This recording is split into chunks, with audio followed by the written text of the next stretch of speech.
ہر نظر کانپ اٹھے گی محشر کے دن، آنکھیں پھڑپھڑائیں گی کانپیں گی اور کلیجے پھٹیں گے۔ منظر ہی ایسا ہوگا، انسان اپنے پسینے میں ڈبکیاں کھا رہا ہے، حساب کا وقت آ گیا ہے اور سورج سوا نیزے پہ ہے، زمین دھڑک رہی ہے۔ تو کہنے لگے ہر نظر کانپ اٹھے گی محشر کے دن، خوف سے ہر کلیجہ دہل جائے گا، پھر اوڑھ کر کالی کملی وہ آ جائیں گے، پھر اوڑھ کر کالی کملی وہ آ جائیں گے، پھر اوڑھ کر کالی کملی وہ آ جائیں گے۔ ہر نظر کانپ اٹھے گی محشر کے دن، خوف سے ہر کلیجہ دہل جائے گا، پھر اوڑھ کر کالی کملی وہ آ جائیں گے، سارے محشر کا نقشہ بدل جائے گا۔ میرے عزیز، حضور کے بغیر گزارا، نبی کریم کے بغیر کوئی چارہ، ہمارا کوئی سہارا ہی نہیں حضور کے بغیر، ہم کدھر جائیں سوائے محبوب کے۔ اس لیے نا صحابہ اس بات پر مطلع ہو گئے تھے، وہ نا بڑی بڑی دھیمی دھیمی باتیں پوچھتے رہتے تھے، اطلاع مل گئی تھی نا کہ اصل کرنا کیا ہے۔ تو جو رازدار لوگ ہوتے ہیں نا وہ پھر دھیمے دھیمے راز کی باتیں کرتے ہیں۔ حضرت انس بن مالک حضور کے خادم تھے، اماں نے دے دیا تھا حضور کی بارگاہ میں، کہتے ہیں میں 10 سال مدینے میں حضور کی نوکری کرتا رہا، تو قریب سے دیکھا تھا نا سارا کچھ، بہت ساری احادیث ان سے مروی ہیں، بڑی چیزوں کو دیکھا تھا، تو ہم سیانے ہو گئے، باتیں سمجھ گئے، قریب رہنے والے لوگ تو قربان پچھانن والے ہیں، تو گل جان گئے گل کھول دے نہیں، تو قریب پہنچ گئے تھے نا، تو سمجھ آ گئی تھی بات کی۔ تو ترمذی میں موجود ہے، ایک دن حضور سے پوچھتے ہیں یا رسول اللہ قیامت والے دن آپ کو کہاں تلاش کروں؟ یعنی حضور علیہ السلام سے پوچھتے ہیں حضور میں نا قیامت والے دن، بھئی بات تو یہ نا کہ اعمال ٹھیک کیے جائیں، معاملات پر توجہ دی جائے، عبادات کا خیال کیا جائے، جو ہمارے ذمہ ڈیوٹیاں ہیں وہ پوری کی جائیں۔ تو وہ کہتے ہیں حضور وہ قیامت والے دن کہاں تلاش کروں؟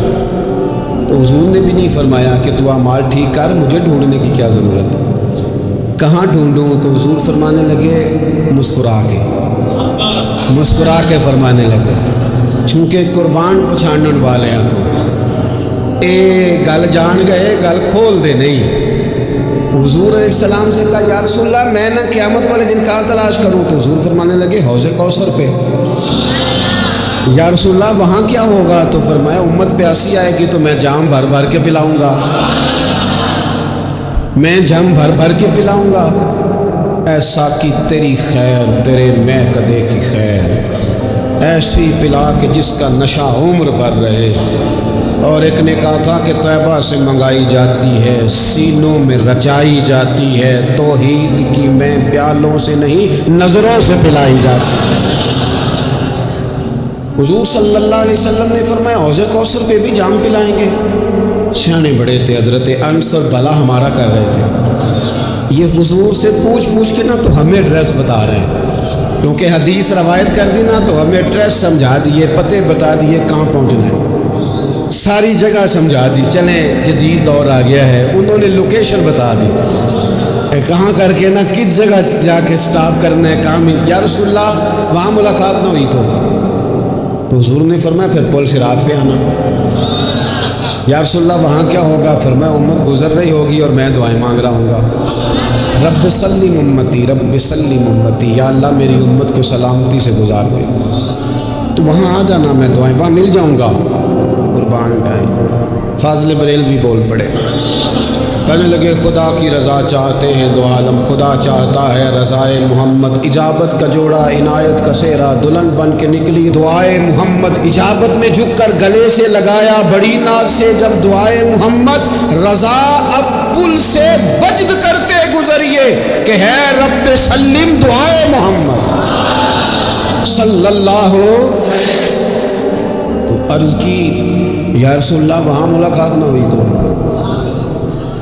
میں نے کہا وہ ہمیں لوکیشن سمجھا رہے تھے، انہیں تو پتہ تھا پہلے ہی، ایک قربان پچھانن والے ہیں، تو ایک گل جان گئے گل کھول دے نہیں، تو وہاں نہ ملاقات ہوئی تو حضور نے فرمایا پھر میزان عمل پہ آنا۔ یا رسول اللہ وہاں کیا ہوگا؟ فرمایا امت کے عمل تول رہے ہوں گے اور میں ان کے لیے دعائیں کر رہا ہوں گا۔ میں نہیں جا سکا کبھی بچوں کے ساتھ پیپر دلوانے، استاد کو اجازت نہیں دیتے، کہتے ایک ایگزامینر اور آئے گا کوئی، جس نے پڑھایا ہو اسے اجازت نہیں کہ تو جا۔ ابا جی کو اجازت نہیں ہوتی کہ وہ ایگزامینیشن ہال میں جائے، وہاں تو کوئی اور لوگ آتے ہیں۔ یہ بھی عجیب سبق ہے نا کائنات کا کہ سارے تعلیم و تربیت کے اسباق بھی حضور پڑھائیں،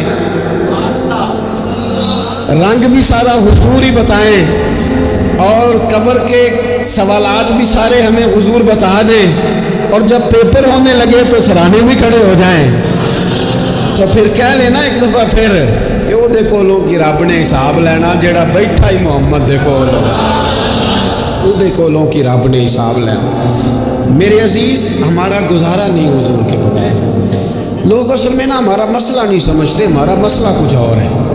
لوگ ہمیں نا بلا وجہ پریشان کرتے ہیں، کبھی جھنڈے سے، کبھی ڈنڈے سے، کبھی جھنڈی سے، کبھی کسی شے سے، کبھی کسی شے سے، کبھی کہتے ہیں وہ نعت اونچی پڑھ لی، کبھی کہتے ہیں سلام اونچا پڑھ لیا، کبھی کہتے ہیں وہ جھنڈیاں لگا دی۔ میں نے کہا آپ کی بات بھی ٹھیک ہے، پر ہمارا مسئلہ تو سمجھو، ہمارا گزارا نہیں نا بھائی۔ جو کسے دا عاشق ہوئے وہ گالوں سے سو مکر بہانے کر کے۔ میں پوچھے میاں صاحب نے مزار تے جا کے کہ مکر کرنے ٹھیک نہیں؟ تو ساں کہنا مکر کردا ہے تے حضور ٹھیک نے، تے مینوں لگدا ہے کہ پولا جان دے سے پے کہ سونا راضی کرنا ہوئے تے موڑ ٹھیک نے۔ حضور نے ایک دن کہا تھا، حضرت ابو سعید خدری نے کہا یا رسول اللہ، آپ قرآن پاک کی تلاوت کر رہے تھے، قرآن پاک بڑا سونا پڑھتے تھے نا۔ تو نبی کریم نے سن لیا، اب کیا کریں، دلیل دیں گے تو بات مضبوط ہو جائے گی۔ حضور نے سن لیا تو بعد میں فرمایا ابو سعید تو بڑا سونا قرآن پڑھتا ہے، رب کے علاوہ کسی کو دکھا کے عبادت کرنی جائز ہے؟ حضرت ابو سعید خدری کہنے لگے سن رہے ہیں، مجھے پتہ نہیں تھا آپ سن رہے ہیں، ورنہ میں نے تو اور بنا کے پڑھنا تھا۔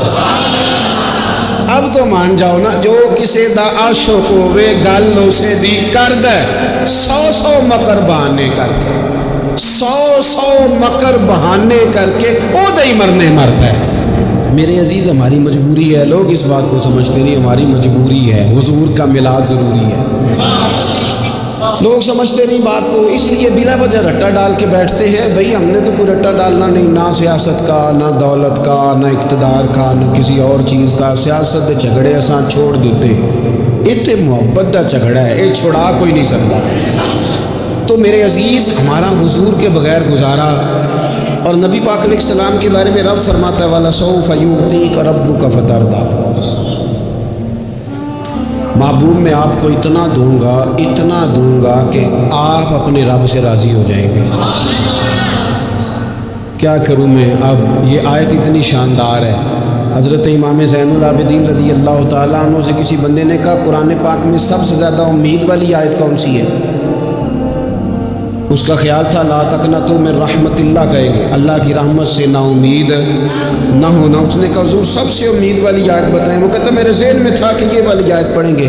تو امام زین العابدین رضی اللہ تعالیٰ عنہ فرمانے لگے سب سے امید والی آیت ہے وَلَسَوْفَ يُعْطِيكَ رَبُّكَ فَتَرْضَىٰ، رب کہتا ہے محبوب اتنا دوں گا کہ آپ اپنے رب سے راضی ہو جائیں گے۔ آیت نازل ہو گئی تو حضور پتہ کیا فرماتے ہیں صحابہ سے؟ فرماتے ہیں رب کہتا ہے حبیب تجھے راضی کرنا ہے، اور جب تک میرے سارے غلام جنت میں گئے نہ، میں نے اللہ سے راضی ہونا ہی نہیں، میں نہیں راضی ہوتا اللہ سے۔ سارے جائیں گے تو تب تو میں تو کہتا ہی رہوں گا نا قربان پچھانن والے آتا، او گل جان گئے پر گل کھول دے، وہ گل کھول دے نہیں، پتہ چل گیا بات کا۔ حضور کے بغیر گزارا، حضور کے بغیر کوئی چارہ ہی نہیں۔ اور خود حضور کیا فرماتے ہیں، یہ سنن ابن ماجہ ہے، میرے رسول پاک صلی اللہ تعالیٰ علیہ وسلم ارشاد فرماتے ہیں، حدیث کے راوی حضرت ابو موسیٰ اشعری رضی اللہ تعالیٰ عنہ، حضور فرماتے ہیں کہ اللہ نے مجھے اختیار دیا۔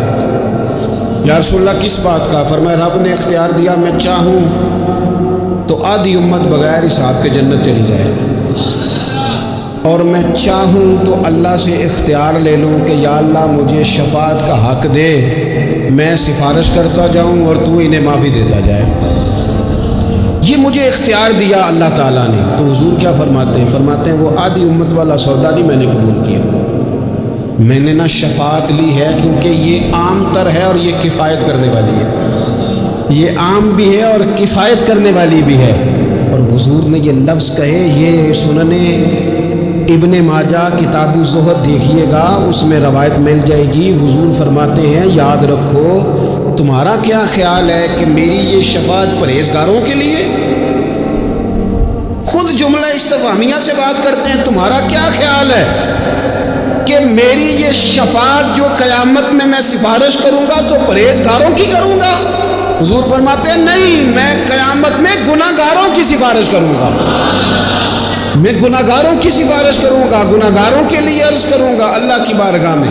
کچھ دن پہلے میں کہیں پڑھ رہا تھا، کسی کا مضمون اس نے تشبیہ کس طرح کی دی ہے مجھے پتہ نہیں، لیکن لکھ دی بات، کہنے لگے ایک وکیل ہوتا ہے ایک شفیع ہوتا ہے، ایک وکیل ہوتا ہے ایک، حضور وکیل نہیں ہمارے، حضور ہمارے شفیع ہیں، شفاعت کرنے والے۔ وکیل یہ کہتا ہے جج صاحب سے کہ یہ جس کا میں وکیل ہوں نا، اس نے نا غلطی کوئی نہیں کی، اسے معاف کر دیں۔ وکیل یوں بحث کرتا ہے، کہتا ہے اس نے کیا ہی نہیں، جرم معاف کرے۔ اور جو شفیع ہوتا ہے نا وہ کہتا ہے مالک اس نے سارے کیے، تو میرے آنے کی لاج رکھ اور اسے معاف کر دے۔ یہ وکیل اور شفیع کا یہ فرق ہوتا ہے کہ شفیع کہتا ہے سونیا سارے کیے ہیں، بڑے بڑے پاپ کیے ہیں، پر میں جو آ گیا تو مہربانی کرنا معافی دے دے۔ میرے عزیز حضور کے بغیر کہیں بھی گزارا نہیں ہے۔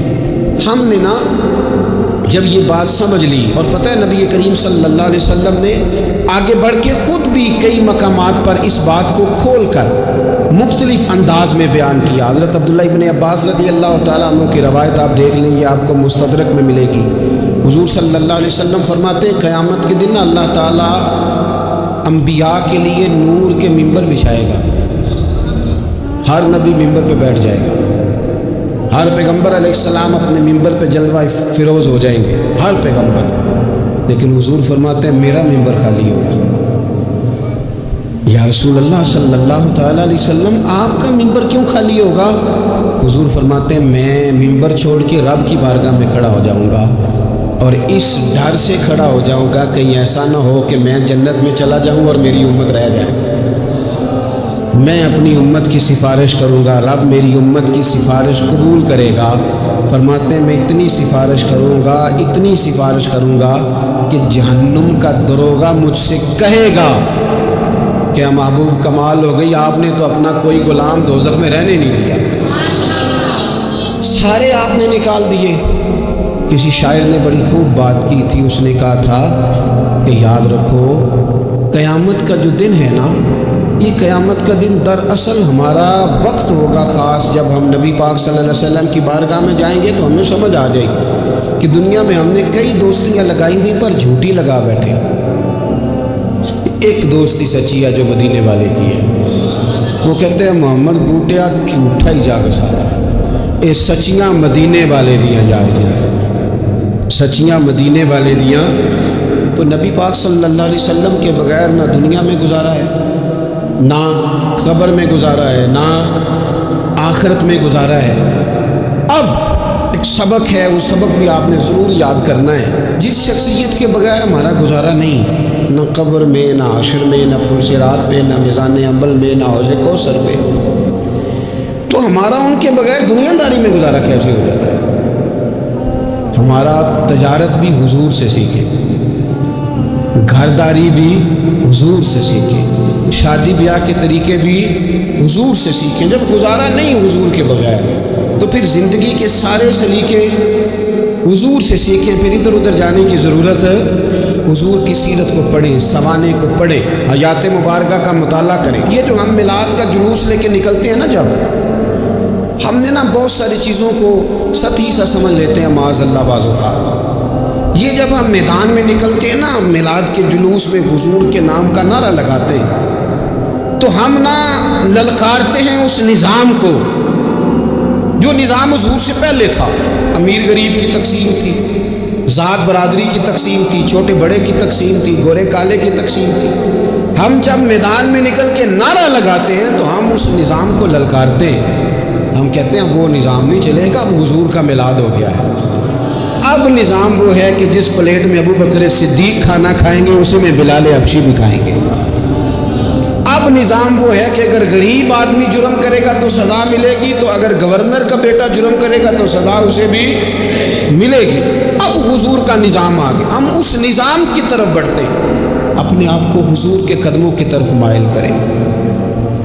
میلاد صرف 1 سے 12 ربیع الاول تک نہیں، میلاد سارا سال ہے، ذکر میلاد سارا سال ہے، میلاد کی محفل سارا، اور میلاد صرف مسجد میں نہیں، گھر میں بھی ذکر میلاد، دکان میں بھی ذکر میلاد۔ ذکر میلاد سے مراد حضور کی تعریفیں، نبی پاک کی شانیں، حضور کی باتیں، آ میرے دل آمنہ کے لال کی باتیں کریں، چہرہ بشمس کے اجلال کی باتیں کریں، اپنی طبیعتیں حضور کے ساتھ لگائیں، اپنے آپ کو حضور کے قدموں سے وابستہ کریں اور عشق کریں نبی پاک سے۔